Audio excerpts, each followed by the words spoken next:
Assalamu alaikum. How's that going, Dario?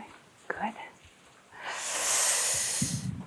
As a girl, I dreamt I'd become a lawyer, get married, have a couple of kids, and live happily ever after.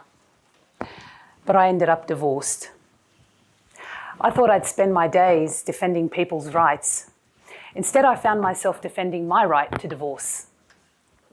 Debating skills I thought I'd use to win cases were instead used to defend my choice to divorce, and the public speaking skills that I'd practiced day in, day out were instead used to convince people that I was still a good person.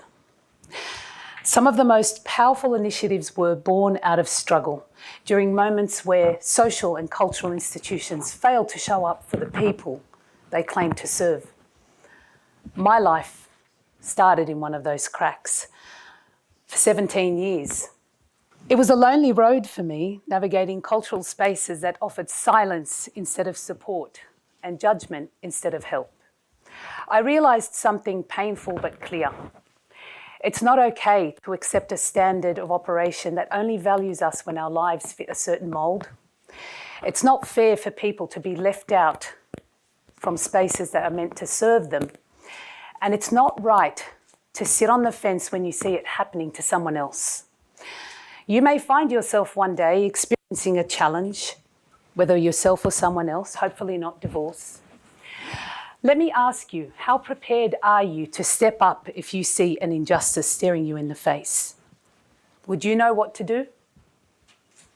I spent 17 years struggling to find my footing, but you don't have to struggle. You're living in the golden age of higher consciousness and accessibility. You have a multitude of channels to create change. And that feeling of injustice that nibbles at your core, that's the first step to creating change. Awareness. We learn a lot through our mistakes and the decisions that we make every single day. My decision taught me 3 things. Resourcefulness, to make things work with very little. Resilience, to face challenges in life. Parents with teenage boys, I think you can relate. And fortitude, to not just fight for my dignity and my children's future, but to fight for the rights of my community. So I can say I pioneered the first divorce support program for Australian Muslims with a wounded heart, but nerves of steel. I, like many of you here today, was raised in a traditional home where our social identity is woven in cultural practices and faith.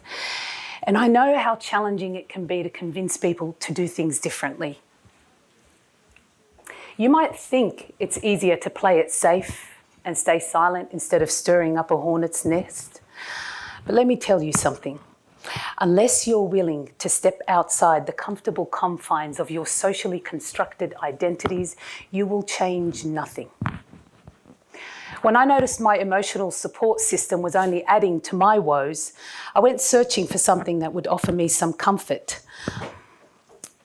I found a support group with a faith group outside of my own, and I jumped on it without hesitation. Boy, did it stir a hornet's nest. Because to the people around me, my religious identity as a Muslim woman was at risk. To me, I just wanted to get better.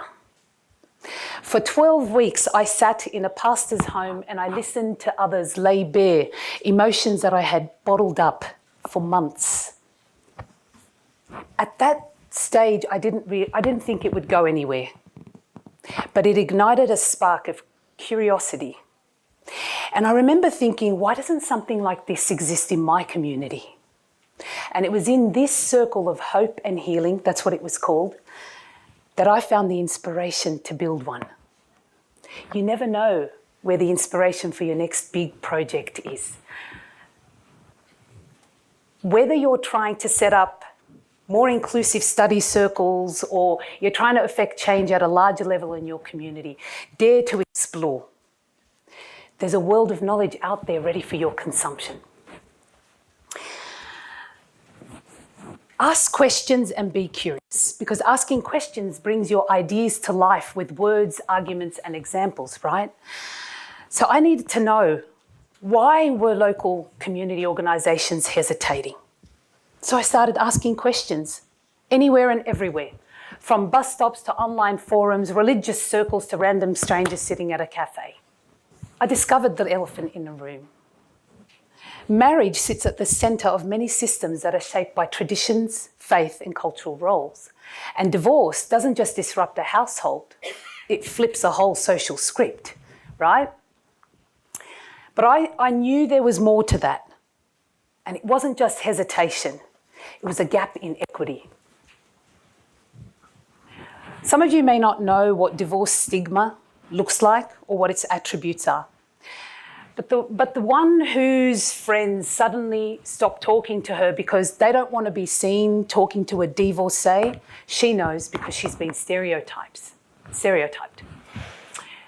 And the one who hears people say they would never allow their son to marry a divorced woman because she comes with baggage, she knows because she's been subjected to prejudice.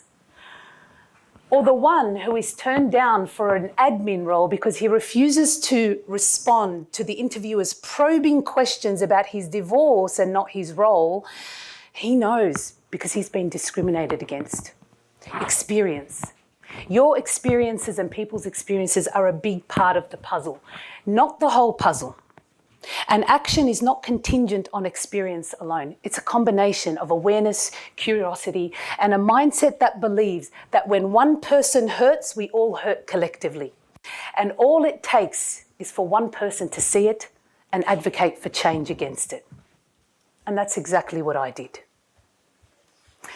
I started with a mind map exercise with a friend to map out all the possible scenarios that would play out. And that for you could be as simple as the 5 Ws or something more sophisticated, mind mapping tools online to bring your thoughts to life. And so my friend was constantly asking, why? Why is this important to you, Soumaya? Why is it important to your family and friends and so on? And my final response was, because I don't want anyone to suffer the way I did. You see, mind mapping or brainstorming isn't just an exercise of organising thoughts. It helps you make sure your intentions match your vision and your vision is anchored in purpose. And you're going to need a clear, unshakable vision that's bigger than your fear, especially if your project is going to disrupt comfort and interrupt silence. So it became, my why had a name, New Beginnings Australia, a not-for-profit organisation whose currency is not money, but an offering of hope and healing that improves lives one at a time. And you can't put a price on that. So now you're ready, right? You've got your awareness, you've flipped the social justice mindset on, you've asked your questions and you've mapped your path forward. It's time to get your facts right because facts matter. Over the past 10 years, I've worked across policy and project roles at various levels of government. I've also spent over 15 years working in community space on grassroots initiatives. And I've seen many startups go belly up shortly after their launch. They have the great ideas and the resources, but they were falling short in 2 areas. They didn't research the area of need well enough, and they didn't collect enough data, if any at all. Having the skills to deliver impact is great, because you can build something that can withstand some tension and friction, right? But you need the data and information to help you establish a starting off point and track your progress objectively. You want this to last. I needed to figure out how to remedy what we call in the policy world a wicked problem and deliver solutions to a segment of my community with such diverse customs and traditions. So I narrowed my focus to the areas I needed information. The data gave me a snapshot of numbers and trends at a national level, and the literature highlighted the broader issues, offering some concrete case studies that I could draw on. There was another step that I used that I'd recommend, an environmental scan. Remember that 12-week program I mentioned earlier? Look for programs and initiatives that have been delivered before or are currently being delivered, and you can either build off them or use them as a template and save yourself a lot of time. to create something that rather than, creating something new. But before you get the ball rolling, you've got to know what your playing field looks like. Remember, this is just high-level data at the moment. And especially if you're in a space that hasn't been touched before like mine, right? You need to create the baseline and a case to change. I created mine using two methods, a community needs survey and stakeholder consultation. Surveying is a really good way of collecting specific information where the information isn't available. And stakeholder consultation helps you identify the themes from those who are directly working within your space. The survey was launched organically on social media, and I got to work engaging with my stakeholders. Have you heard that classic line from the movie Field of Dreams? If you build it, they will come. Well, they didn't. And they won't. Maybe not. Not at the start anyway. And that's the part most people don't want to talk about. When you're building something contentious, or in my case, laced with taboo and stigma, you won't get applause or instant validation. And although that may seem disheartening, you shouldn't give up either. Just keep finding ways to get you information. I noticed the survey responses were a lot, particularly the male responses. And to stay true to my vision to build for a whole community, I needed a decent number to reflect need across the genders.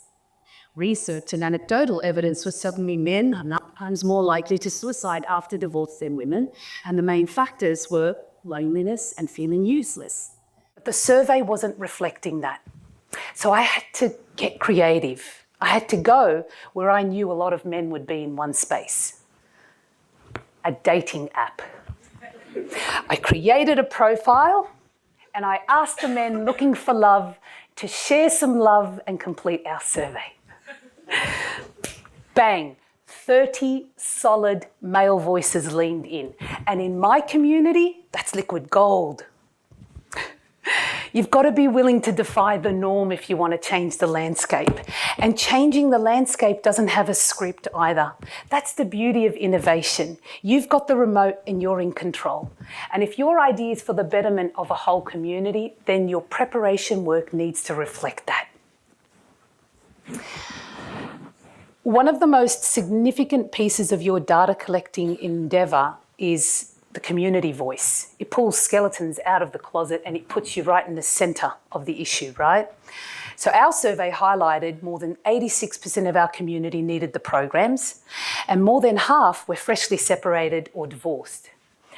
Research from the Journal of Divorce and Remarriage indicates the early phase post-separation and divorce is when mental health is most impacted. So that's when we need to jump in and intervene, right? And I can tell you, no global trend indicator or national survey would have given me that information. I had to get on the ground and get it myself. So how do you humanise social impact then? You ask them. You bring their voices in, you treat their lived experience as evidence, and you build programs not just for them, with them. You've got to allow people to help you steer the ship. Otherwise, your social impact cause becomes another tick-a-box exercise or some self-interest endeavour for fame. It was abundantly clear connection, peer networks and technical know-hows was where I had to start. Are you with me? How's that social impact initiative going in your mind? Because now this is where the work starts. It's time to pull this information together, and now you've created your case for change. I did it with a small laptop and a zero budget. I used the unique data to add weight to my grant applications and get the stakeholder buy-in. I needed that. 12 months later, I secured a local government grant and generous in-kind contributions and launched Australia's first divorce recovery peer support program, Recover, Rebuild and Flourish. A social intervention, I like to call it. So how did it all come together then? I used the stakeholder consultation and literature review to build a program grounded in evidence with my example model. Remember that 12-week risk to my religious identity? I built a culturally appropriate and faith-sensitive 6-week model, and with my community voice, I added all the topics and interventions they had asked for. But it wasn't all rosy and smooth, though. Delivering impact in areas that challenge deeply held traditions comes at a cost. And for me, that was online trolling, accusations that I was trying to break families apart, and the occasional who died and made you a representative for our community. But this isn't just about personal attacks. It reflects what happens when you try to make space where there's never been space before. And my advice to you is stay focused on your vision and stay committed to your cause. Because social justice isn't just about speaking the truth. It's about how far you're willing to go to stop an injustice. One of my friends said it beautifully to me. He said to me, "Your resistance, Soumaya, is evidence that you care enough not to stay silent." 2 years on, and New Beginnings has directly impacted over 200 individuals and their family. We've gained the trust of our community as gatekeepers of their experiences, and we've positioned ourselves as leaders in evidence-informed social impact programs in this space. We did it because our foundations were rock solid and informed every step of the way. We left no questions unanswered, and we were able to back the need up with facts. You get the foundations right from the start, and you'll set yourself up for a strong, rewarding project. When I was a girl, I dreamed a dream that I had imagined. 17 years later, I got a wake-up call that knocked me off the fence and straight into the lion's den. I didn't have access to the support I needed, so I created what I wish I had. I didn't create it to make money or win accolades. I created it because I paid the price of the deafening silence that haunted me for 17 years. But you don't need to wait until something happens to make change. Social justice starts when ordinary people like you and me decide the injustice will stop with their story. They're the ones who believe that everyone deserves to be treated fairly. And if the system doesn't exist, don't wait for an invitation. Build it, push for it, rip the hornet's nest if you must, because pioneering the future doesn't always look like a cute invention. Sometimes it simply looks like building a vessel that carries wounded hearts. Thank you.